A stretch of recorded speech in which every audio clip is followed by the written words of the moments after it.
Hey guys, it's Crazy Katelyn here. I showed you guys some behind the scenes of my claymation, and by now you guys have already seen it. Thank you guys for watching it because I know you guys loved it. That was my first claymation that I did, and now I want to tell you guys how to make your own claymation, what you'll need to do beforehand and as you're doing it.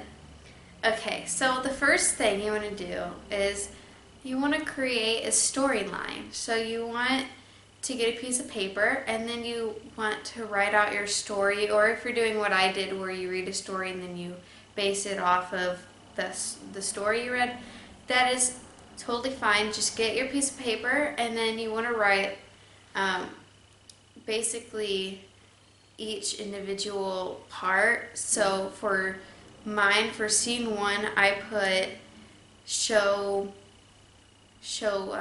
the man taking care of the old man. Scene 2, show man kind of shaking his head, not liking the eye, And that's basically what you want to do. You just want to start from the very beginning and you want to write it out, no matter how small and ridiculous it is, no matter if it's just like shaking your head, moving your arm or something. You want to write that down, that way you don't forget, and so the story all comes together. You want to make sure you have that story ready before you go and get all your stuff, because you won't know exactly what you need. Like for me, I had to know all the props that I need to know the settings, I needed to know all that. So I wrote out my storyline, and based on that I decided, okay, I'm going to need to make a bathroom, a bedroom, the outside of the house, and the living room. And then after that, I thought, okay, well, besides a bed, what other props do I need? So you want to make sure, and if it helps, highlight all the props and stuff like that, the settings, anything. You might want to highlight it so you know when you go to the store and you get the clay, or you go over to like Michael's or something and you find all this cool stuff that you can use. You want to make sure you get stuff that you can use for your story and that you don't forget something. Okay, so we went over to Michael's and we bought 3 blocks of clay. They're plastine or oil-based clays. That is the type of clay you want to use for your claymation. You can't use Play-Doh. A lot of people use Play-Doh. You don't want to do that because Play-Doh dries out, or air dry clay that can dry out. You don't want to use that. You want to get an oil-based or a plastine clay, because that doesn't dry out and you can keep remolding it. If it gets messed up or something, you can just keep fixing it. You want to get a crafting wire, which is used to make jewelry. It's a really thin wire. You want to get that for the arms and the legs when you're making people or animals, because that helps it to be able to move better so the clay doesn't just like fall off or something like that. You just cut a piece and then you just slide it in the foot or the arm. Also, the wire not only helps you to move, but it helps to keep it in a position, like when you move an arm slowly up like that. Sometimes my issue with it was it kept falling, which is why we had to use wire. So you want to go ahead and use the wire so you can keep taking pictures as you go, as you move the arm up like this, and it won't fall. Because it takes a lot of pictures and you don't want your clay to fall and you have to fix it and then have to restart that whole thing. You don't want that to happen. So make sure you guys go ahead and use the wire. I bought some popsicle sticks and I bought some wire mesh to help with the molding of my props and stuff. Also, if you guys want to, if you think it'll be easier, go ahead and buy just white clay, just blocks of white clay.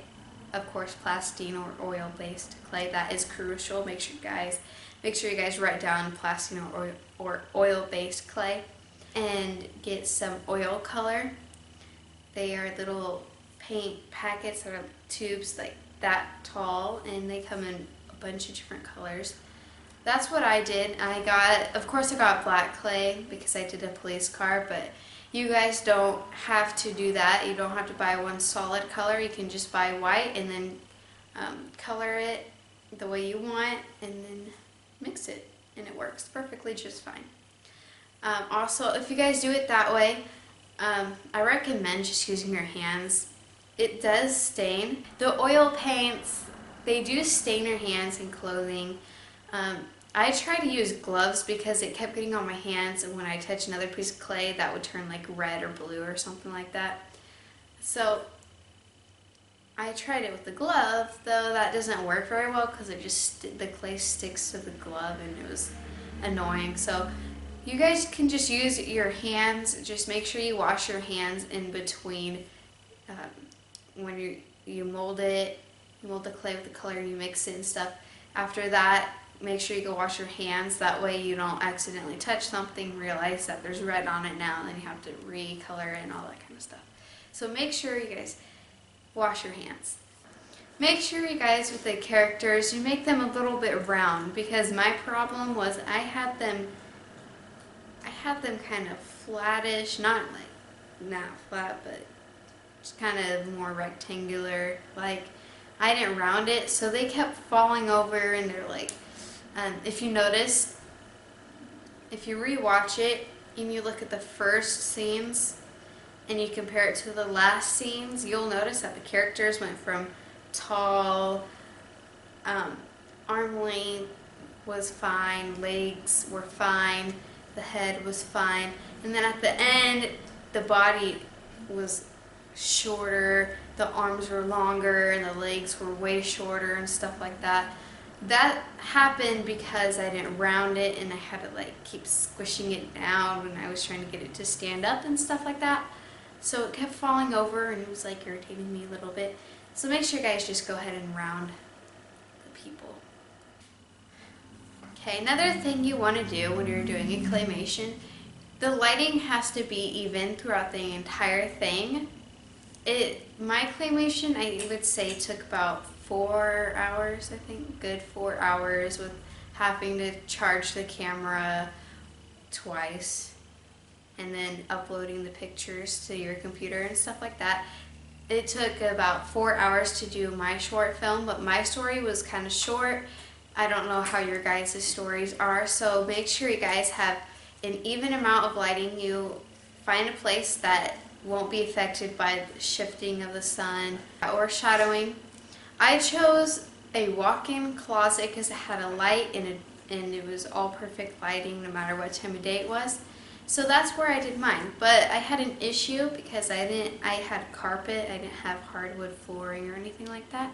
So you want to go ahead and make sure that you have a hard surface, preferably if you could get like a table in there, not like a full dining table, but like a nightstand or something like that in there to put it on, because it's so much easier. That way the clay doesn't keep falling over and you don't have to keep resetting up and all that kind of stuff.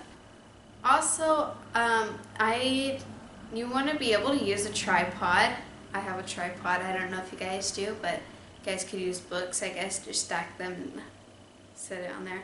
So you want to make sure it's high enough so you can use a tripod so that the camera isn't like in the middle here when you take a picture and then like over here the next time and all over the place. This is my first claymation, so I didn't know at the time, but the way we were taking pictures, it looked choppy because it was one here, one here, one here, one here. It wasn't even.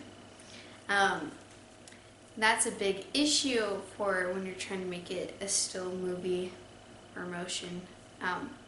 So you want to be able to have something that's high enough and you can set up your tripod and take your pictures. When you're doing a clay animation, what happens when you move the arm is sometimes you will move it too far up. So instead of it being right here and then you're moving it up like that, you might move it up like from here to here without knowing that that was too much. You want to make sure you get every tiny bit where you're moving. You want to take a picture of that. You're going to have like 25 pictures per second of footage, so you're going to have a lot of pictures. The last thing I want to tell you guys that will hopefully help you guys out a lot is you don't need to get a special animation program. You don't need to get a free animation program. Like, yes, they do help, but they're not necessary. There are other ways to do it, especially if you're a YouTuber like me and you have software already. You don't need to get an animation software. You can just use the regular one that you have. You want to take all your pictures and you want to, like, in the same order, from the first picture to the last, so it all plays out correctly. You want to put them all in your software there, and then you want to turn it into a video, because you can't speed up pictures. You can speed up a video, you can't speed up pictures. So what you want to do, you want to put those pictures in there, make it a video, take that video, and then speed it up. So from that point, after you made it a video, that's when you can go ahead and speed it up. With mine, some parts you guys might have thought that it was just like a glitch and it was just moving slower because of some random reason, but I actually did that on purpose because it was supposed to be in slow motion. So I had my entire video sped up to normal pace, and then I went back, I rewatched it, and I picked spots where I wanted to make it a little slower so it's more dramatic. For example, when the man was in the old man's bedroom and was looking at him, I had that part slowed down, and then as soon as the old man woke up, I had that part sped up, and it actually kind of looked cool because it looked like the old man was fighting back, and all I did was kind of move the arms as I took pictures and stuff like that. Really cool. So from there, you can speed it up, slow it down, and do whatever you want with it. So from there, you can go ahead, you can speed it up, slow it down, and if you have effects and sounds and stuff like that, that's where you can add it in, and that's when you can just finalize your video. Thank you guys for watching. I hope this was helpful to you. If you guys still have questions about how to make a clay animation, or any animation really, this one was more of a clay animation, but I guess if you wanted to do with Legos or something else, if you guys just have any questions, you can let me know down in the comments and I'll answer them for you guys. Thank you guys for watching. I hope you guys enjoyed. Have a nice day. See you guys later. Bye.